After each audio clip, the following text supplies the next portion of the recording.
বন্ধুসকল স্বাগতম জনাইছোঁ টিলিং টেলছৰ অন্য এটি ভিডিঅ'লৈ এটা বিশেষ টপিকলৈ টপিকটো আপোনালোকক কৈ দিছোঁ সেইটো হৈছে অংগনবাদী কৰ্মী সহায়িকা আৰু আশা কৰ্মীসকল চাওক যিটো সময়ত অসমৰ মুখ্যমন্ত্ৰী কৈছে যে অসমত এটা আলোড়নৰ সৃষ্টি কৰিব অমৃত বৃক্ষ আন্দোলন যোগেদি বিষয়টো কিহৰ কাৰণে মই টানি নিব গৈ আছোঁ আপোনালোকে বুজি পাব যে অমৃত বৃক্ষ আন্দোলন ভাৰতত অভিলেখৰ সৃষ্টি কৰিব আন্তঃৰাষ্ট্ৰীয় পৰ্যায়ত অসমক জিলিকাই দিলে ভাল কথা ভাল চিন্তা কৰিছে ২ নম্বৰতে তেওঁ কৈছে যে অমৃত কলহ কিন্তু তেওঁ কি কৰি আছে তাৰে বিপৰীত কৰি আছে কি বিপৰীত এফালে কৈছে গছ ৰুব লাগে অমৃত বৃক্ষ আন্দোলন কিন্তু তাৰে লগত কৈছে উলুটা গছ কাটা গছ কিবা কিবি কৰা দীঘলী পুখুৰী যিমানবিলাক ২৫ জোপা গছ আছে ১০০ৰ পৰা ১৫০ বছৰৰ গছ কিবা কাটিম বুলি কৈছে আৰু বিভিন্ন ধৰণৰ কথা কৈছে তাৰে লগে লগে কৰোনা মহামাৰীত ৩ নম্বৰতে যিখিনি অংগনবাদী কৰ্মী সহায়িকা আছিল আশা কৰ্মী আছিল তেওঁলোকক নিয়োগ কৰা হৈছিল ক'ত নিয়োগ কৰা হৈছিল যে বিভিন্ন স্বাস্থ্যকেন্দ্ৰ হওক বা উপস্বাস্থ্যকেন্দ্ৰ হওক অন্য ক্ষেত্ৰত তেওঁলোকক নিয়োগ কৰা হৈছিল প্ৰসূতি জন্ম ক্ষেত্ৰতে হওক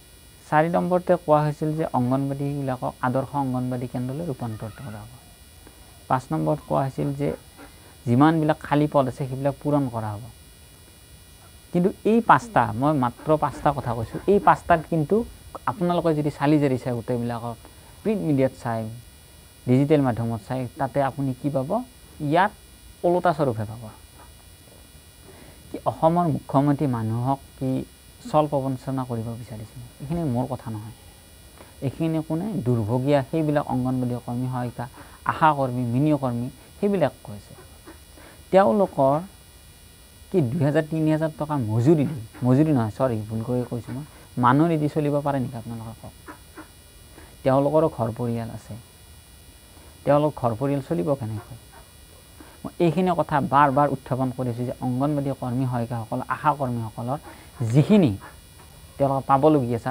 পাবলগীয়া আছে মান দেখিনি যাতে তেওঁলোকক দিয়ে যিখিনি তেওঁলোকে কৈ আছে যে অৱসৰকালীন সুবিধা ICDSৰ অন্তৰ্গত যিমানবিলাক আছে তেওঁলোকক প্ৰদান কৰক কিন্তু এতিয়ালৈকে চৌকিতে মিলি এতিয়ালৈকে চোৱা নাই চাওক ৰক্তহীনতা পুষ্টিহীনতা শিশুসকলৰ মানদণ্ড উন্নত কৰাৰ ক্ষেত্ৰত মই সেইদিনাখনে কৈছিলোঁ যে তেতিয়া ICDSৰ জন্ম দিছিল ইন্দিৰা গান্ধীৰ সময়ছোৱাত আৰু তাৰে পাছত অংগনবাদী বুলি ৰূপান্তৰ কৰা কিন্তু তেওঁলোক আজিলৈকে কোনো ধৰণৰ প্ৰাপ্যটো নাপালে আৰু তাৰে কাৰণে অসমৰ মাজমজিয়া উজান বজাৰত প্ৰতিবাদী কাৰ্যসূচী ৰূপায়ণ কৰিছে আপোনালোক সকলোৱে জানে আৰু তাতে যিটো বাইদেউ আছে কনকলতা বাইদেউ তেওঁ কিছুমান কথা উত্থাপন কৰিছে হিমন্ত বিশ্ব শৰ্মা একদম গৰিহণা দিছে আচলতে এইটো এটা সঁচা কথা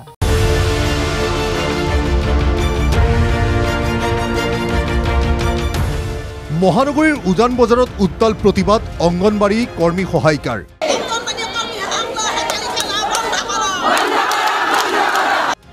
হাতে হাতে প্লে কাৰ্ড লৈ উত্তাল প্ৰতিবাদস্থলী হিমন্ত বিশ্ব শৰ্মা চৰকাৰে প্ৰতাৰণা কৰাৰ অভিযোগ মাননী বৃদ্ধি নকৰিলে এই আন্দোলন তীব্ৰতৰ কৰাৰ হুংকাৰ দৃশ্যকেইটা ভালদৰে মন কৰক এইসকল হৈছে অসমৰ বিভিন্ন প্ৰান্তৰ পৰা অহা অংগনবাড়ী কৰ্মী সহায়িকা এইসকল মহিলাই ভিন্ন সময়ত প্ৰতিবাদ সাব্যস্ত কৰি আহিছে কিন্তু কোনো গুৰুত্ব দিয়া নাছিল বিজেপি চৰকাৰে এয়া আকৌ সোমবাৰৰ দৃশ্য উজান বজাৰ মহিলা আৰু শিশু বিকাশ সঞ্চালকৰ কাৰ্যালয়ৰ সন্মুখত প্ৰতিবাদ সাব্যস্ত কৰিছে তেওঁলোকে আমাক চৰকাৰে লাঞ্ছনা বঞ্চনাৰ বাহিৰে একো দিয়া নাই অসমৰ যিমান আঁচনি আছে সকলো আঁচনিত অংগনবাদীয়ে কাম কৰিব লাগে অৰুণ বৃক্ষৰ পৰা অৰুণোদয় আদিলৈকে অমৃত বৃক্ষৰ পৰা সকলো NRC BLO সকলো কাম আমি কৰিব লাগে আমাক কাম কৰা যন্ত্ৰত পৰিণত কৰিছে গতিকে আমি উপায়ন্তৰ হৈ পুনৰবাৰ আজি ৰাজপথত ওলাই আহিছোঁ যদি মাননী বৃদ্ধি কৰে কালিলৈ যদি ঘোষণা কৰে আমি আন্দোলন নকৰোঁ এয়া প্ৰতিবাদকাৰীৰ দাবী শীঘ্ৰেই যদি মাননীৰ ঠাইত দৰমহা বৃদ্ধি নকৰে তেন্তে অনাগত সময়ত ভয়ংকৰ পৰিস্থিতি হ'ব বুলিও প্ৰতিবাদস্থলীৰ পৰাই হুংকাৰ মুখ্যমন্ত্ৰী হিমন্ত বিশ্ব শৰ্মাক আমাৰ মাননীয় মুখ্যমন্ত্ৰীক এটাই কথা জনাব বিচাৰিছোঁ যে এই অসম চৰকাৰখনে যি মহিলাৰ কাৰণে উন্নয়নৰ কাম কৰি আছে আমি তেওঁক শলাগিছোঁ, ধন্যবাদ জনাইছোঁ। কিন্তু এই মহিলাৰ ভিতৰতে যে আমি অংগনবাড়ী কৰ্মী সহায়িকা সোমাই আছোঁ, গতিকে তেওঁক এবাৰ আমি আজি পুনৰবাৰ মনত কৰি দিছোঁ। এই আঁচনিখনৰ আজি 50 বছৰ বয়সত ভৰি দিলে, গতিকে এই আঁচনিখনৰ যিমানখিনি উন্নতি হ'ব লাগিছিল তেওঁ উন্নতি কৰিব পৰা নাই। গতিকে এই ঢাক ঢোল বজাই থকা অসম চৰকাৰখনে যাতে আমাৰ অসমৰ অংগনবাড়ী কৰ্মী সহায়িকাৰ ফালে এবাৰ চকু ফুৰাই চাই। তেওঁক আমি বহুত অনুনয় বিনয় কৰিলোঁ, তেওঁক আমি বহুত আবেদন দিলোঁ। গতিকে তাৰপিছতো যেতিয়া তেওঁ আমাৰ কথাত কাণ সাৰ দিয়া নাই, সেয়েহে আমি আজি ৰাজপথত ওলাই আহিছোঁ।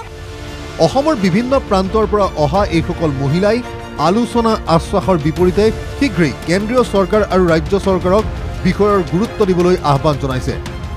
এই প্ৰতিবাদস্থলীতেই ঢলি পৰিল কেইবাগৰাকীও অংগনবাড়ী কৰ্মী। ততাতৈয়াকৈ ভৰ্তি কৰোৱা হ'ল চিকিৎসালয়ত। কিন্তু কণ কণ শিশুক শিক্ষা প্ৰদান কৰা এইসকল অংগনবাড়ী কৰ্মীৰ ওপৰত গুৰুত্ব দিবলৈ সময় হ'বনে চৰকাৰৰ, নে প্ৰতিবাদৰ পাছত প্ৰতিবাদ কৰিয়ে থাকিব লাগিব এইসকল মহিলাই? কেমেৰাত ৰাকেশৰ সহযোগত গুৱাহাটীৰ পৰা কল্পজিৎ শইকীয়াৰ ৰিপৰ্ট, NKTV+। যোৱা 23 চনৰ অক্টোবৰ মাহৰ 19 তাৰিখে আমাৰ তেতিয়াৰ সঞ্চালক বিভাস মোদীদেৱে কৰ্মীৰ কাৰণে 12,000 টকা, মিনি কেন্দ্ৰৰ কৰ্মীৰ কাৰণে 10,000 টকা আৰু সহায়িকাৰ কাৰণে 7,000 টকা প্ৰপ'জেল দিছিলে। সেই প্ৰপ'জেল এতিয়াও চৰকাৰৰ ঘৰত পৰি আছে। কিন্তু দৈনিক আমাৰ কামৰ পৰিমাণ বাঢ়ি গৈছে, বজাৰতো বস্তুৰ দাম বাঢ়ি গৈছে। ওৱা দিয়া নাপায় আমি আন্দোলনৰ পথত বহিছোঁ। যেতিয়ালৈকে আমাৰ পইচা বাঢ়ি নাহে, মাননি বৃদ্ধি নহয়, কাম কৰা নাই, একো কাম কৰা নাই। আমাৰ কাৰণে কাম কৰিলে অন্তত অলপ দয়া কৰিলে হয়। বিনা কাৰণে তেওঁলোকে পইচা খৰচ কৰিছে। আঁচনিকে আঁচনি দিছে, অৰুণোদয় দিছে, লাখপতি বাইদেউ, হাজাৰপতি বাইদেউ এইবিলাক দিছে, কিন্তু আমাক নিদিয়ে। আৰু CM ছাৰে কয় অংগনবাড়ীক অৰুণোদয় দিব নালাগে। আৰে বাবা, তুমি আমাক অৰুণোদয় দিব নালাগে, তুমি আমাৰ মাননি বৃদ্ধি কৰা, তুমি বজাৰৰ জুইকুৰা নুমাই নিদিয়া কিয়? আমি আজি 7 বছৰ ধৰি একেটা মাননিতে আমি কাম কৰি আছোঁ। আমাক মজুৰি হিচাপেও নিদিয়ে, আমাক দৰমহা হিচাপেও নিদিয়ে চৰকাৰখনে। গতিকে আমি আমাৰ যিটো সামান্যতম মজুৰি, সেই মাননি বৃদ্ধিৰ দাবীত আমি 17 মাৰ্চলৈকে আমি সচলত ধৰ্মঘট পালন কৰি আছিলোঁ। কিন্তু চৰকাৰে আমাক আশ্বাস দিছিল, বিভাগীয় আশ্বাস দিছিল যে আপোনালোকৰ দাবীসমূহ সোনকালে পূৰ্ণ কৰা হ'ব, গতিকে আপোনালোকে এই কাৰ্যসূচী স্থগিত কৰক। আমি তেওঁলোকৰ কথা মৰ্মে আমি কি কৰিছিলোঁ, কাৰ্যসূচী স্থগিত কৰিছিলোঁ। কিন্তু আজি ইমান দিনেই আকৌ আহি পেলাই আজি অক্টোবৰ পালেহি, কিন্তু তেওঁলোকে আমাৰ কথা কোনোদিন নাভাবিলে। আমাৰ মুখ্য দাবী আছিলে যে আমাৰ মাননি সলনি মজুৰি দিয়ক। দ্বিতীয়তে আছিলে আমাৰ যি ন্যূনতম মজুৰি, সেই মজুৰি ন্যূনতম আমাৰ 12,000 টকা ধাৰ্য কৰক।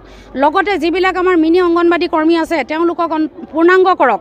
আৰু লগতে আমাৰ যিবিলাক বান্ধৱীয়ে অৱসৰকালীন 4 লাখ 2 লাখ পাইছিলে তেওঁলোকৰ সম্পূৰ্ণ অনাদায় ধন আদায় দিয়ক। কিন্তু ইয়াৰ কোনোটোৱে হৈ উঠা নাই, এতিয়ালৈকে কোনোটোৱে হৈ উঠা নাই। আৰু এই আঁচনিখনৰ যিটো দুৰ্নীতি, এইবিলাকক লৈ পেলাই ছোৱালী হাৰাশাস্তি হৈছে। গতিকে আমি আপোনালোকৰ চেনেলৰ জৰিয়তে আমি চৰকাৰক হওক, বিভাগীয়ক হওক, আমি অনুৰোধ জনাইছোঁ যিখিনি দাবীদাৰ কৰি আজি আমাৰ ছোৱালী ৰাজপথলৈ ওলাই আহিছে, সেই দাবীখিনি যাতে সম্পূৰ্ণৰূপে সোনকালে গৃহীত কৰি দিয়ে।